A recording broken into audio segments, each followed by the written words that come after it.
درنو سره لکه څه ډول چې وخت را سره ګورئ 12 بجې 4:40 دقیقې دي لا هم له پاکستانیو پوستو څخه دودونه پورته کیږي دا په دې معنا باندې چې افغان زړور ځواکونو د پاکستان ځواکونو ته ښه غاښ ماتونکی ځواب ورکړی دی.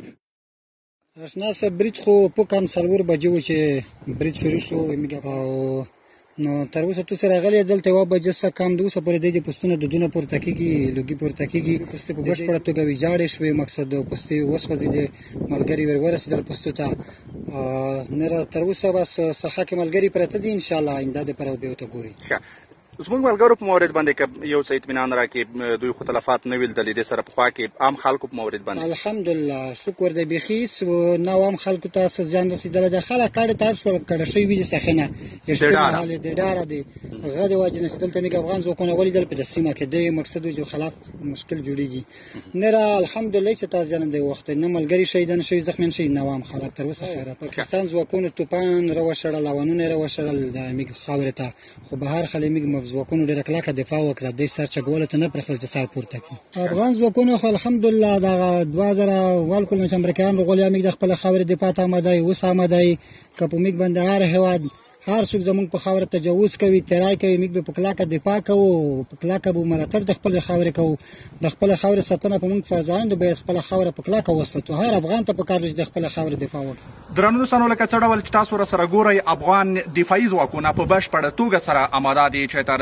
څو د خپلې خاورې او د خپل ولس څخه په کلکه دفاع ترسره کړي لکه څه ډول چې تاسو ګورئ د سالا سکیلاو په مختلفو ځایونو کې د هېواد د امنیت او د دفاع لپاره ځای په ځای شوي دي. افغان ځواکونه غواړي چې په ښه مېړانه سره په شجاعت سره او دښمن ته غاښ ماتونکی ځواب ورکړي.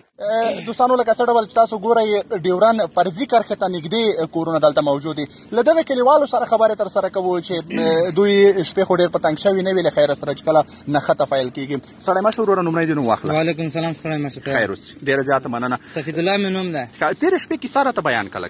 دا خو داسې وه چې شپې 4 بجې وې چې برید چلان شو چې برید چلان شو دی تیپې ویشتلې او دی کورونه په نښه کړي وو خو د اسلامي امارت ښځه وبیر کړو د دې ځینې ښه وډزول ښه ویرې په بار کړو ښه ځواب یې ویر کړو. تاسو د کورونو څخه دلته ووتئ که همدلته اوس هم په کورونو کې نه کورونو څخه ټول ووتل ماشومان ټول مبادیه وبسلي. ولې ووتلی؟ خو دی داسې وي چې دی کورونه په نښه کوي.